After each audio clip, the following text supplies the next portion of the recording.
Ceylan ölürüm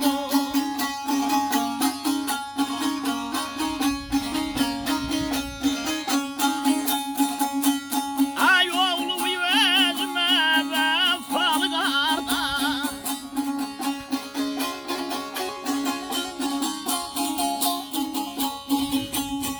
kızını mihriban adı bilmişem Ceylan ölürüm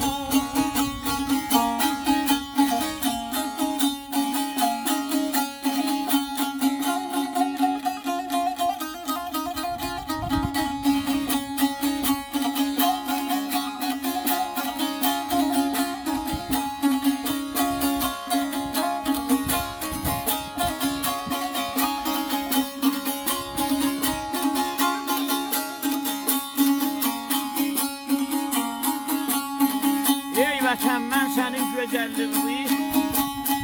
həmişə başımın tacı bilmişəm oğlumu özümə baxalı qardaş qızını mehriban bacı bilmişəm ürəyim açılır eli görəndə çəməndə gülləri bir-birlərəndə kədərli günlərim olsa da səndə de hansı günlərin adı bilmişəm